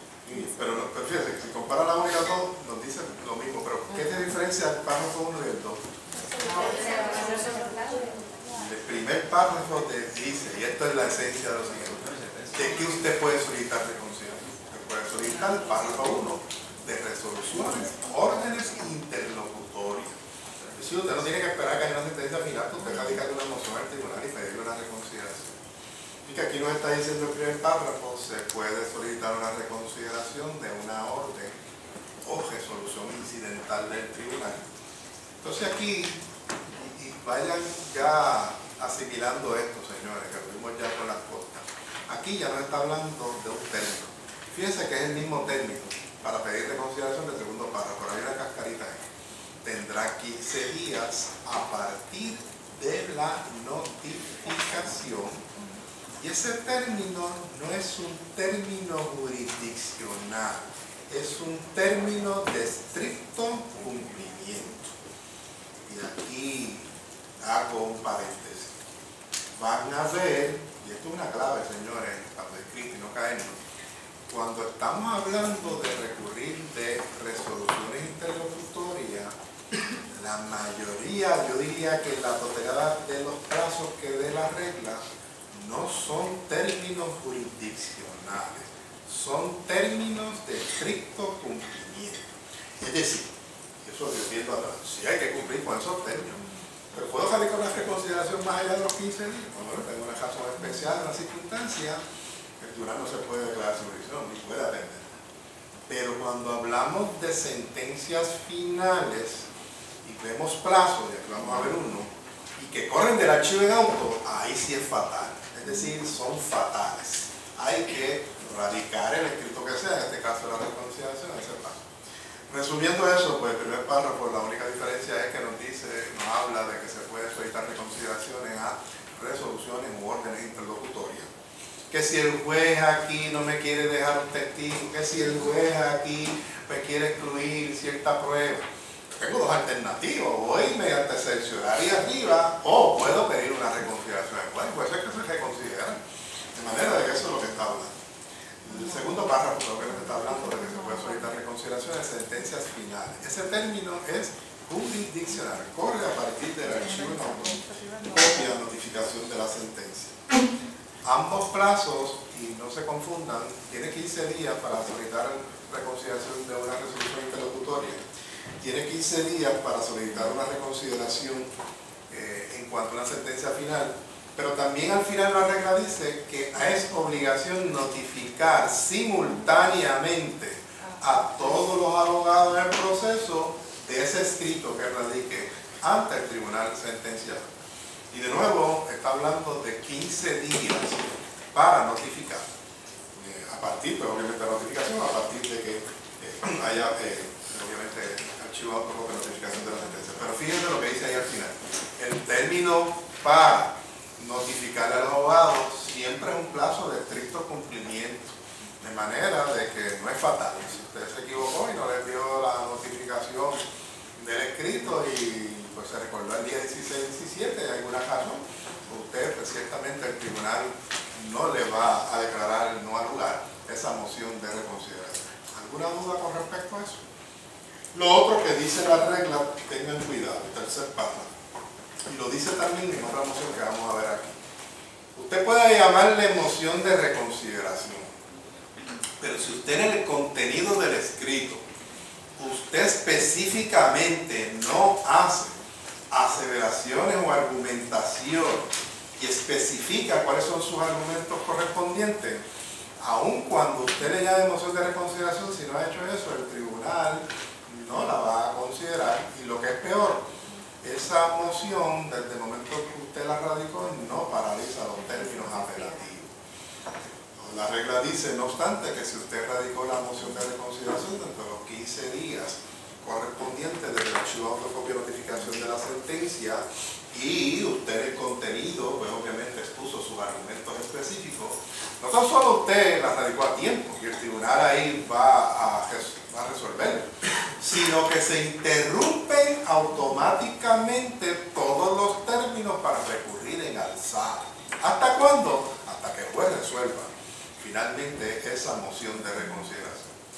Ya usted no tiene que ser demasiado ansioso para ver que la moción de reconsideración, además de que tiene el propósito de que usted le va a pedir al tribunal que modifique o revoque o reconsidere su decisión, tiene el efecto de paralizar los términos apelativos, ganar más tiempo en ese sentido.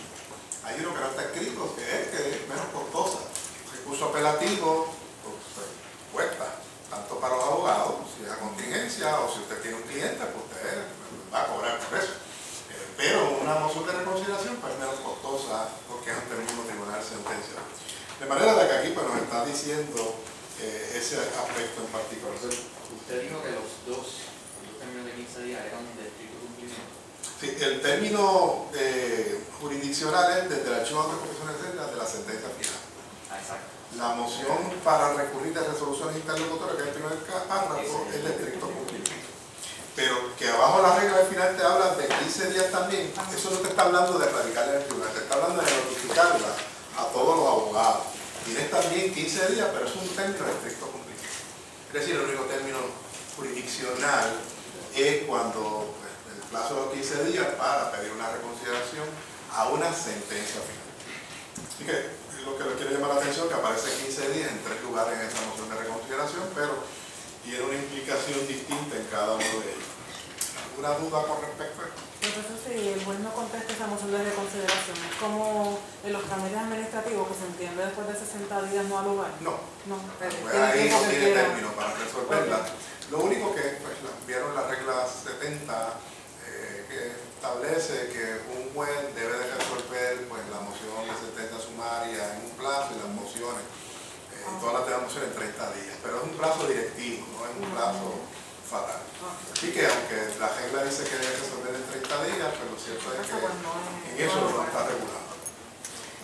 La otra moción que tienen, quiero ir a la moción de la regla 43, determinaciones adicionales de hecho y determinaciones adicionales de derecho, aunque yo ahorita las mencioné, me han cuidado con la 42.2. ¿Recuerdan la regla que dice? La regla general es que los tribunales tienen que hacer determinaciones de derecho y conclusiones de derecho en todos los casos, pero hay una excepción. Esta moción a lo que se dirige es en los casos donde procede a hacer determinaciones de derecho y conclusiones de derecho. Así que en los casos excepcionales, si usted radica una moción, eso fue todo un examen de reválida, radicaron una moción que era un asunto que no había, no estaba obligado. Erró o no erró, 5 puntitos. Y usted pues fácilmente la puede despachar indicando, pues esa moción no está disponible en esos casos porque está en una de las situaciones exceptuadas. Esta moción se utiliza en cualquiera de dos situaciones. Uno, en un caso donde el tribunal está obligado a hacer determinaciones de derecho y conclusiones de derecho y no las hizo, pues procede que usted radique una moción solicitando al tribunal que haga las determinaciones de derecho y conclusiones de derecho. ¿Estamos claros en eso? Pero dice adicionales. ¿Qué pasa? También está disponible en aquellos casos donde el tribunal emitió una sentencia e hizo determinaciones de derecho y conclusiones de derecho, pero le faltó de hacer otras determinaciones de derecho y conclusiones de derecho, por lo menos desde la perspectiva del abogado, porque está impugnando esa determinación. Así que está disponible también, dice la regla, para presentarse o para aquellos casos donde el tribunal pues, no ha hecho determinaciones adicionales de derecho y conclusiones de derecho. Dicho de otra manera, para que el tribunal haga determinaciones adicionales de derecho y conclusiones de derecho. Normalmente, señores, en los casos donde los jueces resuelven en contra uno, pues el juez casi siempre pues, va a hacer una determinación de derecho, pero va a omitir muchas determinaciones desde la óptica del que está apelando. Por lo tanto, en ese caso, te permite presentar esa moción. La regla dice que hay 15 días, igual que en la moción de reconsideración. Tengan cuidado con textos anteriores, que el término de las anteriores reglas era 10 días, pero ahora son 15 días, uniformaron los términos en ese sentido. Y bien importante, la regla establece que desde el momento en que se presenta la moción de determinaciones adicionales de hechos o conclusiones de derecho, desde ese momento en que se presenta, no tan solo porque usted busca ese propósito y tiene que radicarla dentro de los 15 días, sino que al igual que la moción de reconsideración, interrumpe automáticamente los términos para radicar los recursos en alzada.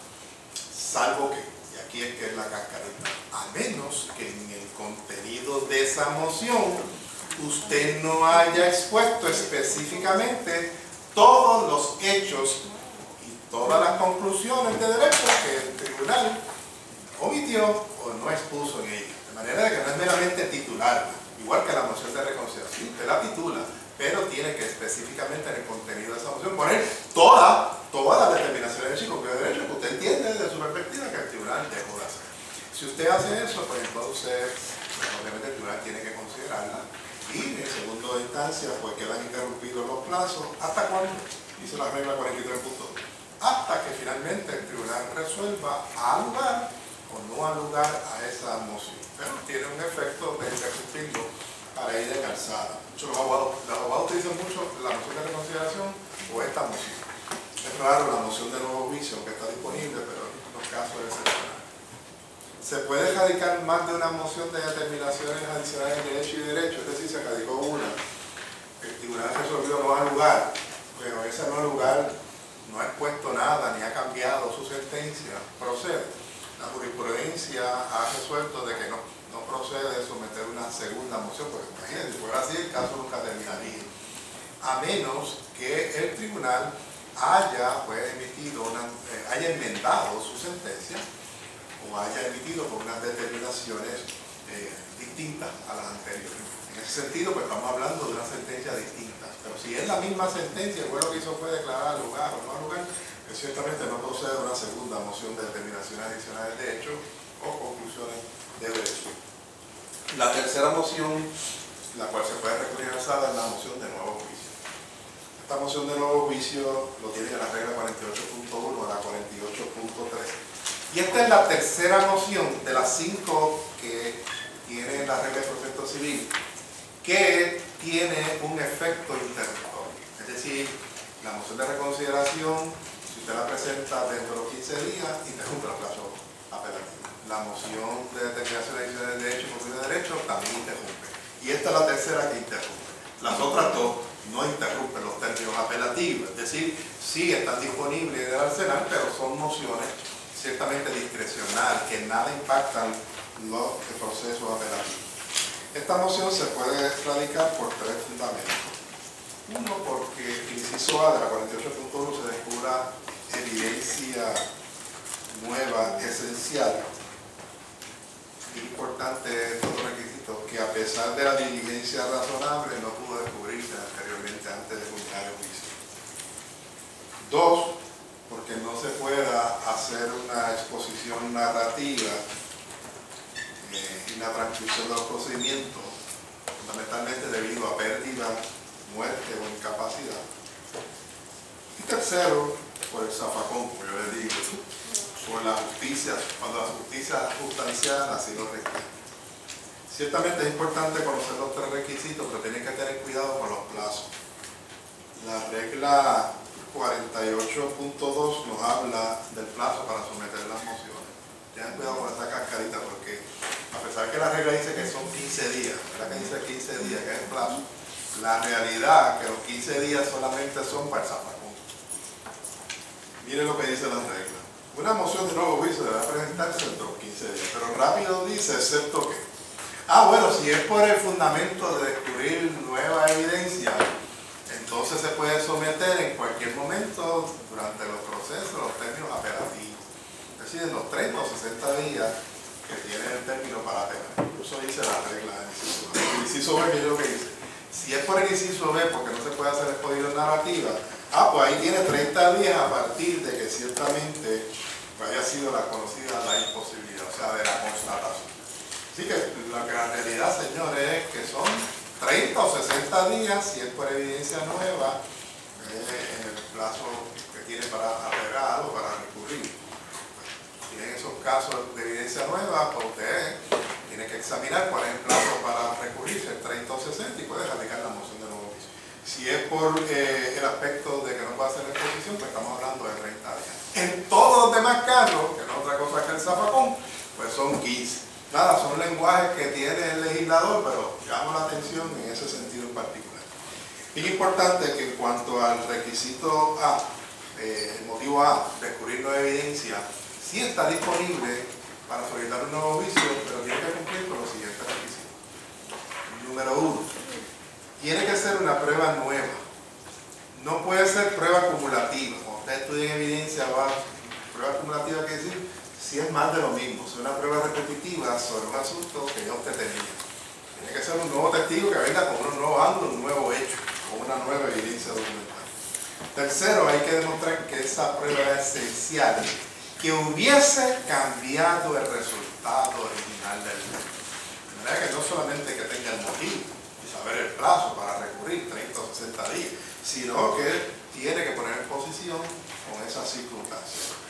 Realmente el inciso B es bien remoto que se dé en estos tiempos, señores, porque hoy en día con los medios tecnológicos que hay, es difícil, la muerte de un aquí, la profesora está la grabación, incapacidad, pero está ahí en las reglas de procedimientos.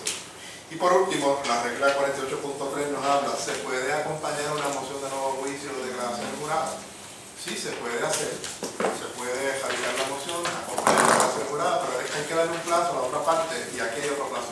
15 días para que radique una moción de oposición al nuevo juicio, acompañado también de declaraciones juradas.